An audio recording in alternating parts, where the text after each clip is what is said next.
All right, so we're diving into Steve Urban's book, The Riderflex Guide. It's all about inspiring and hiring, and I think it's going to be super relevant, especially if you've got some big meetings coming up, or maybe you're even thinking about, making some career moves.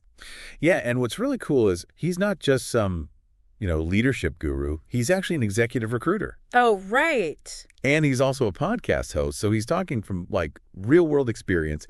He's seen what actually works when it comes to like hiring and managing people. It's like we're getting this like behind the scenes look at the whole process. Exactly.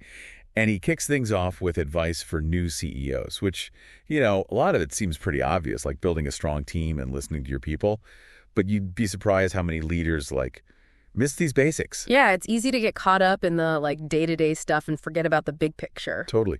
He actually tells this funny story about accidentally trying to like micromanage one of his VPs during a score remodel. Oh, no. Yeah, it was a total learning moment for him, Yeah. Emphasizes the importance of trusting your team and like delegating effectively. That makes sense. So what else does he get into? Well, he talks about company culture a lot, and some of his advice is pretty bold. Like, did you know he actually recommends firing bad clients? Whoa, hold on. Firing clients? That sounds kind of crazy. Right. But his point is that some clients can be like toxic to your business. They drain your resources, they kill morale, and they can actually hurt your bottom line in the long run. So it's more about being strategic about who you work with, not just taking on any client who comes knocking. Exactly. Yeah. He also talks about company perks, which is interesting. Like everyone loves free snacks and ping pong tables, right? Sure. But he says those things are meaningless if your work environment is like fundamentally toxic. Yeah. He thinks a strong culture built on respect and good communication, that's what will attract and retain the best people. I mean, that makes sense. You can have all the perks in the world, but if you're miserable at work, it's not going to make up for it. Right.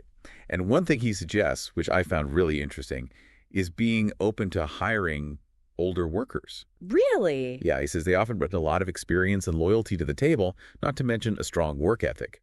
Plus, they usually have these like extensive networks that younger employees just haven't had time to build yet. That's a good point. I hadn't really thought about it that way. Me neither. And then he gets into the whole thing about seeking advice, especially from consultants.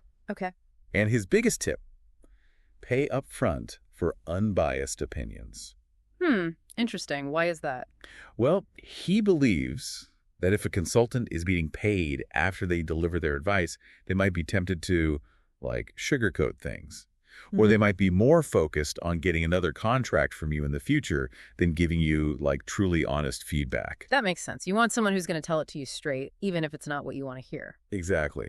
Now, he also has a lot to say about professional development, which I think is super relevant for our listeners. Absolutely. What are some of his key takeaways there? Well, one of the biggest things he talks about is stepping outside your comfort zone. He actually shares this great anecdote about going camping alone and unexpectedly ending up sharing his campsite with a bunch of strangers. Oh, wow. What happened?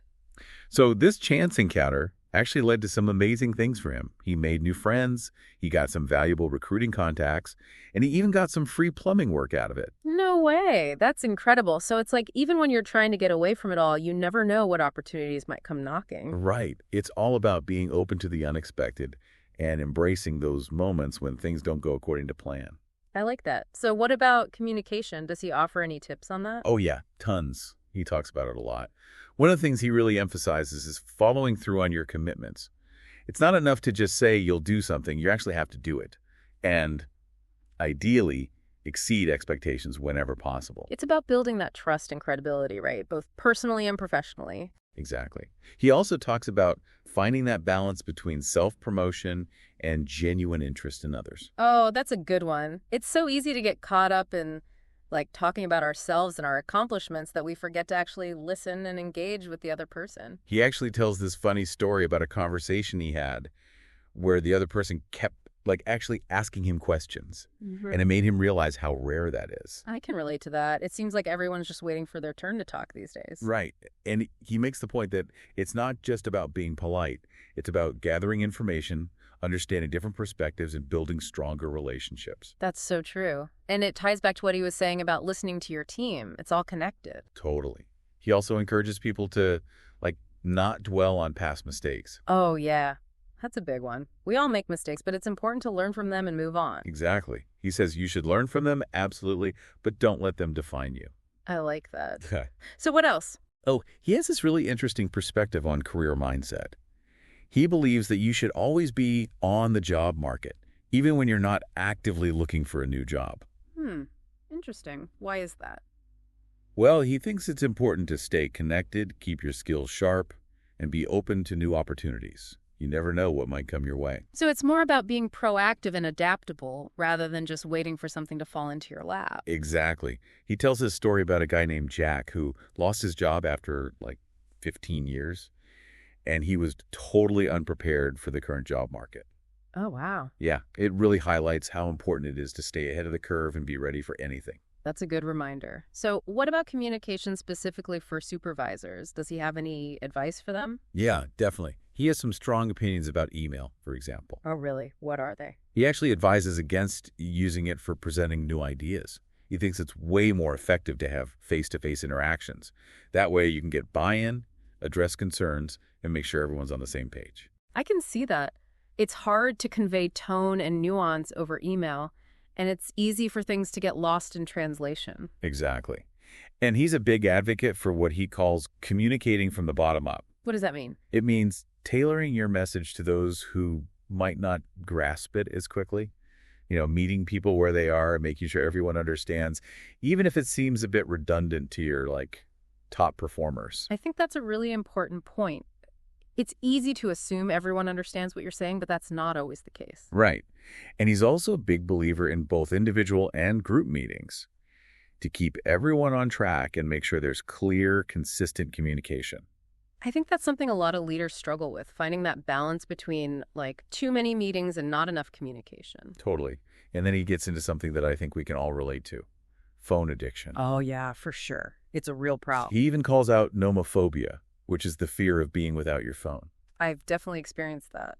Right. And it's like this constant distraction. It makes it hard to be present and engaged, especially in professional settings. Absolutely. It's like we're so used to being connected all the time that we've forgotten how to just, be in the moment. He shares this anecdote about having a phone-free dinner with some colleagues, and he was saying how refreshing it was to have actual conversations without everyone constantly checking their phones. Oh, I bet. It's like a lost art. I know, right? Mm.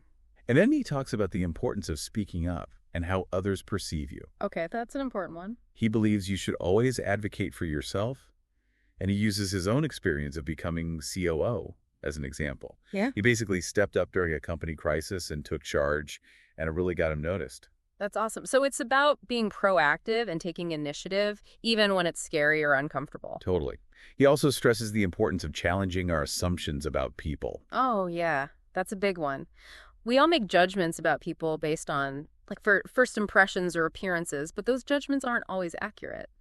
He actually tells a story about misjudging an employee based on their appearance. He thought they weren't going to be a good fit for the team, but it turned out they were incredibly talented and valuable. That's a good reminder to look beyond the surface and give people a chance to prove themselves. Absolutely. And then he gets pretty passionate about people using travel as an excuse to cancel meetings. Or even worse, being a no-call, no-show. Oh, yeah, that's the worst. He sees it as a total lack of respect for other people's time. It's just not professional. I agree. It's like we all have busy schedules, and when someone cancels last minute or doesn't even bother to show up, it throws everything off. But speaking of communication, he makes a really compelling case for the importance of phone calls, even in today's digital age. That's interesting. I feel like phone calls have become kind of a lost art. Everyone just texts or emails these days. I know, right? But he makes some really good points about why phone calls are still crucial, especially for certain situations. Like if you need to have a complex conversation or you're dealing with something sensitive, it's often better to just pick up a phone and talk to someone directly. I think that's a good point. It's easier to build rapport and understand tone and nuance when you're actually talking to someone in real time. Exactly. And he even offers some tips on managing voicemail, which can be surprisingly effective when used correctly. Okay, I'm intrigued. So what about the talent pool? Does he have any insights on that? Oh, yeah, he talks a lot about that. And one of the things he's a huge advocate for is offering remote work options. That makes sense. It seems like more and more companies are embracing remote work these days. He sees it as a way to attract and retain top talent. Plus, it can help reduce overhead costs and increase employee morale. He actually lists like 13 reasons why companies should embrace remote work. Wow, 13 reasons. He must be pretty passionate about it. He is. And he doesn't just talk about the benefits for the employer. He also highlights how remote work can be great for employees. Like it can give them more flexibility, improve work-life balance, and give them a sense of autonomy. That makes sense. It's about creating a work environment that benefits everyone, both the company and the employees. Exactly.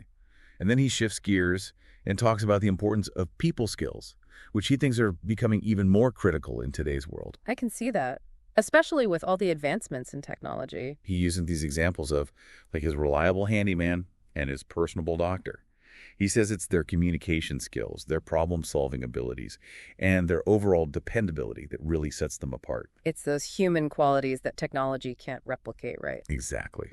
And he also talks about the value of hiring former entrepreneurs. Oh, interesting. What does he say about that? He thinks they're a goldmine of skills, like decision-making, financial awareness, sales drive, and just overall bravery. They're not afraid to take risks. That's a good point. They've been in the trenches, so they know what it takes to succeed. Right. And he suggests asking them how they'll handle transitioning from captain to employee. That's smart. You want to make sure they're self-aware and willing to adapt to a new role? Totally. And then his final piece of advice in this section is to hire people smarter than yourself. Whoa, really? That's kind of counterintuitive, isn't it? Yeah, seems that way. But his point is that surrounding yourself with brilliance will challenge you to grow as a leader. It'll foster innovation and ultimately make your company stronger. That's a good point. It's about recognizing that you don't have all the answers and being willing to learn from others. Exactly. And that brings us to the interview process. Oh, boy. The interview process, it can be such a minefield. I know, right? But Urban has some great insights on this too. Okay, I'm all ears. Well, first of all, he talks about some common mistakes that employers make during interviews. Like what?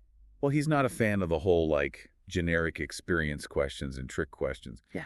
Oh, yeah. I hate those. They never seem to reveal much about the candidate's actual abilities. Right. He thinks employers should focus more on understanding the candidate's motivations, their problem-solving skills, and how they actually achieve results, not just what's on their resume. So it's about going deeper than the surface level and really getting to know the person behind the resume. Exactly. He also talks about what he calls correspondence tests. What are those? It's basically looking at how a candidate communicates in emails and voicemails. He thinks it can reveal a lot about their professionalism, attention to detail, and overall communication style. That's interesting. It's like their communication is a reflection of their work ethic and how they approach things. Right. And then he outlines like 15 things that great candidates do during interviews. Okay, I'm taking notes.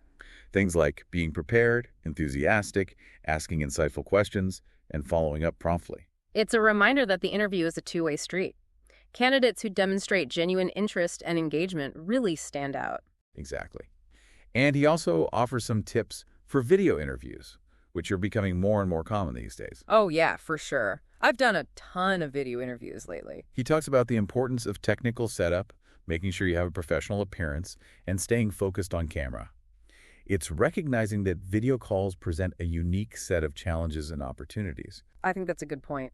It's easy to get distracted when you're not in a formal interview setting. Right. And then he stresses the importance of understanding a candidate's why. Like, why do they want this job? What are their motivations? I think that's key. You want to make sure their motivations align with your company culture and the role itself. Exactly. Like, is it the location, passion for the product or industry, the team, or the company culture? Uncovering those motivations can give you some really valuable insights. I can see that. It's about finding the right fit, not just filling a position. Totally. And he also acknowledges that candidates might, embellish their resumes a bit. Oh, yeah, that definitely happens. But he says that ultimately, focusing on personality fit and company culture is more important. He believes that skills can be taught, but finding someone who aligns with your values and team dynamics is essential for long-term success. That's a good point. You can have the most skilled person in the world, but if they're a toxic personality, it's going to poison the whole team. Exactly. He even tells a story about a candidate who is so passionate about the company's mission that they were willing to relocate from Boston to Boulder. Wow, that's dedication. I know, right? It shows how much the company culture and mission resonated with them. So what else does he talk about in this section? Well, he advocates for the benefits of peer interviews. It's about giving potential colleagues a chance to assess the candidate's fit within the team. I think that's a great idea. It gives you a more well-rounded perspective on the candidate. Right. And he also reminds us to be mindful of the candidate's experience throughout the whole process. Oh, yeah, that's important. You want to create a positive and respectful environment, even for the candidates who ultimately don't get the job. Exactly. It's about building goodwill and leaving a positive impression, no matter what the outcome is. It's like the interview process is a reflection of your company culture, so you want to make sure it's a positive one. Totally. Now, I know we're running out of time for this part of the deep dive, but there's so much more to cover. What do you say we pick up with decisions next time? That sounds good to me. There's a lot to unpack there, and I think our listeners are going to find it really valuable. I agree. Until next time. See you then. So yeah, decisions, once you've got all these great candidates, it can be tough to actually pick one. Oh, yeah, for sure. But he says you got to watch out for taking too long. Like if you drag your feet, you might actually lose your top pick to like another company that moves faster. Yeah, that makes sense. He also says don't like get too hung up on experience over potential. Sometimes someone who's, maybe a little less experienced, but they're really hungry to learn, Right. they can actually be a better investment in the long run. Yeah, it's all about like their attitude and their willingness to grow, right? Totally. And he also points out that sticking too closely to like your list of must-have qualifications, it can actually backfire. How so? You might miss out on someone who's a really great fit, even if they don't check every single box. Yeah. I guess it's about being open to like different possibilities. Exactly. And this one's a big one. Continuing to search for candidates after you've already found a good one, that's like a recipe for disaster. That's so true. It's like the grass is always greener, right? Yeah. Yeah. You might end up losing the great candidate you already have. While you're busy chasing after someone who might not even be a better fit. Exactly. And he also talks about, something that's unfortunately pretty common, poor communication during the hiring process. Oh, yeah. I've definitely experienced that on the candidate side. It's so frustrating. Just like not professional, ghosting candidates, leaving them hanging. It reflects poorly on your company. You should always be clear and timely with your communication. Yeah. Even if it's a rejection. It's just common courtesy, right? Totally. Yeah. Now, when it comes to making that final decision, Urban says you got to trust your gut. Interesting. Sometimes there's just like a feeling you get about a candidate. Yeah. Like you can't really explain it, but you just know they're the right fit. Exactly. He also warns against the trap of searching for the quote-unquote purple squirrel. The purple squirrel, what's that? It's that, like, mythical perfect candidate that doesn't actually exist. Oh, right. We've all been there. It's like you set these unrealistic expectations, and then you end up searching forever and never finding anyone who measures up. And then you probably end up settling for someone who's not really a good fit in the long run. Exactly. He actually compares the hiring process to, like, using a dating app. Oh, that's a good analogy. Like, you can have all the criteria matched, but if that spark isn't there... It's not going to work out. Right. It's about finding that balance between, objective qualifications and that subjective feeling of connection. I like that. So it's not just about finding someone who has the right skills and experience. It's also about finding someone who's a good cultural fit for your company. Totally. And you know what he suggests? What? Have a meal with a candidate. Really? Yeah. He says it's a good way to see their social skills and personality in a more relaxed setting. I guess that makes sense. It's like you can get to know them on a more personal level outside of the formal interview setting. Exactly. And his final piece of advice in this section is, like, don't overthink it. Okay. When you find a good candidate, make a decision and go for it. The best talent gets snapped up quickly. That's true. So what about working with a recruiter? Does he have any advice on that? Oh, yeah. He talks a lot about that, too. And his top reason to outsource recruiting, it's to free up your time for other priorities. Makes sense. Yeah, that makes sense. Hiring can be a very time-consuming process. Totally. Yeah. And he compares choosing a recruiting firm to, like, choosing a restaurant. Interesting, huh? Yeah, I like that analogy. He prefers smaller, boutique firms that offer a more personalized experience. It's like the difference between a big chain restaurant and a local mom-and-pop place. Right. And then he lays out, like, 6 tips for a successful recruiter relationship. Okay, let's hear them. Number 1, internal alignment. Meaning? Everyone in your company needs to be on the same page about what you're looking for in a candidate. Oh, right, yeah. That makes sense. Otherwise, you're going to waste a lot of time and energy going back and forth. And probably end up with someone who's not a good fit for the team. Exactly. Number 2, realistic expectations. Meaning. Don't expect the recruiter to work miracles. Even the best recruiters can't find you a unicorn. Oh, yeah. That's a good point. There's no such thing as the perfect candidate. Right. Number 3, provide a detailed job description. The more information you give the recruiter, the better they can match you with the right candidates, right? Exactly. Number 4, timely feedback. Don't leave the recruiter hanging. That's important. Let them know what you think of the candidates they're sending you. Okay. Number 5. Transparency. Be upfront about your needs and your timeline. Makes sense. And number 6. Be decisive. Once you find a good candidate, make a decision. Don't overthink it. Exactly. Right. He also suggests using what he calls the 3 Ps when choosing a recruiter. Okay. I'm intrigued. What are the 3 Ps? Price, process, and proof. So don't just go with the cheapest option. Look at their track record and their references. Exactly. And he actually emphasizes references and reviews over like a firm's longevity or specialty. Past performance is the best indicator of future results. Exactly. And then he outlines 8 things that recruiters need from employers. Okay, hit me. Clear communication, realistic timelines, prompt responses, and direct access to hiring managers. All those things that make the recruiter's job easier and increase the chances of finding the right fit. That's a good list. It's like the more organized and prepared you are as an employer, the smoother the whole process will be. Totally. And then he ends this section with like his skepticism about using AI in recruiting. Interesting. He believes that human interaction and judgment are still crucial in finding the best candidates. So technology can be a tool, but it shouldn't replace the human element. Exactly. Now let's move on to managing your team. All right, this is a big one. Yeah. And you know what? He doubles down on his belief that all jobs should offer a remote work option. I'm not surprised. He seems pretty passionate about that. He is, and he actually backs it up with 14 tips for making remote work successful.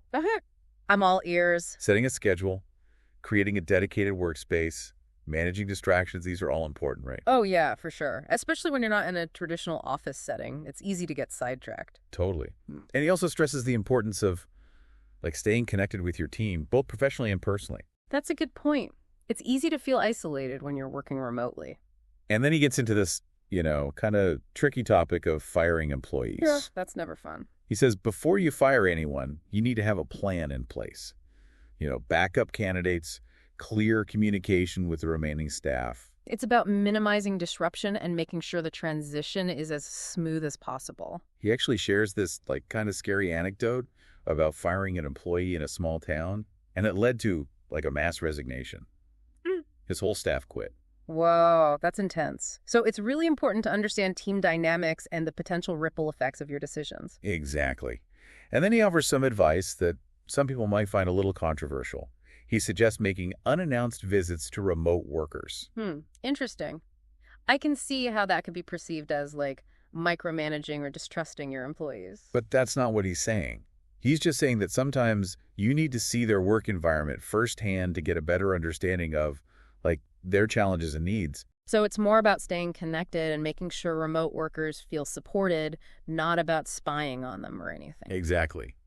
And then he talks about giving employees a chance to learn from their mistakes. Oh, that's important. We all make mistakes, but it's how we learn and grow. He actually shares this story about his own experience. He had a boss who didn't fire him, even though he made like several blunders. Yeah. And it really taught him a lot about loyalty and second chances. It's like sometimes people just need a little grace and support to help them get back on track. Exactly. But he does acknowledge that there are times when you need to address like toxic employees quickly. Yeah, before they poison the whole team. He tells this pretty crazy story about this employee named Pete who was like super defiant and ended up taking his shirt off in the office. Whoa, that's a whole other level of inappropriate. I know, right? Okay. So, yeah, it's important to be supportive, but you also need to set boundaries and protect your company culture. Okay. What else? He talks about how much he dislikes using contests and games to motivate employees. Really? A lot of companies do that. Yeah. But he thinks they can create like unhealthy competition and actually hurt morale. Instead, he suggests just being straightforward, set clear goals, have open communication, and recognize individual contributions. I think that's a good approach. It's more about fostering a culture of collaboration and support rather Yep. than pitting people against each other. Exactly. And he even mentions this technique he uses, like reminding employees that they're being paid by the minute. Interesting. Why does he do that? It's a subtle way to encourage them to use their time efficiently. Not waste time on things that aren't productive. That's clever. It's like a little nudge to stay focused and on track. Right. And then he shares this story about an employee who just repeatedly failed to restock bags at checkout, Oh, no. even after he gave him clear instructions multiple times. Wow. So it's about setting clear expectations and then holding people accountable, even for seemingly small tasks. Exactly. It's about consistency and follow through. Okay. So what about social media and networking? Does he have any insights on that? Oh, yeah, for sure. And his biggest piece of advice here is to be careful about posting personal opinions online. Especially if you're in a leadership position, right? Exactly. He thinks it can be really risky. You could alienate customers, employees, or even potential business partners. It's like you have to be mindful of your online presence and how it reflects on your company. Totally. And then he stresses the importance of keeping your LinkedIn profile updated and complete. Oh, yeah. That's a good one. It's the first place people go to learn about you professionally. Exactly. And he also encourages people to build a strong LinkedIn network. Connect with people in your industry, join relevant groups. It's about leveraging the power of online platforms to expand your reach and build relationships. Now, let's talk about work-life balance, something I know we all struggle with. Oh, yeah, for sure. Especially in today's always-on culture. Right.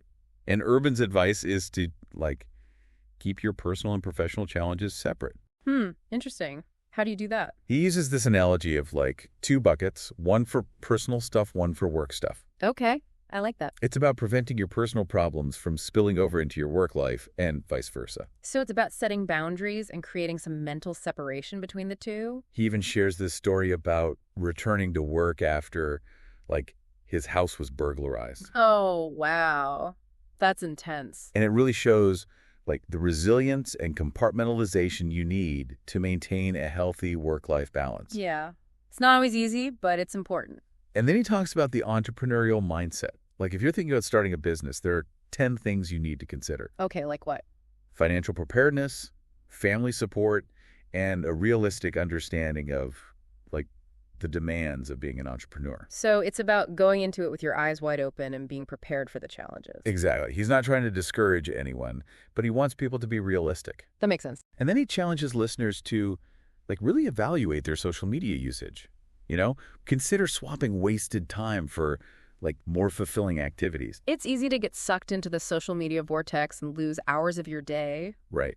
It's about prioritizing experiences that actually bring you joy and value. So it's about being intentional with your time and making sure you're spending it on things that matter to you. And then he poses a series of questions, to help people assess their overall life balance. Oh, like what? Are you happy? Do you enjoy your job?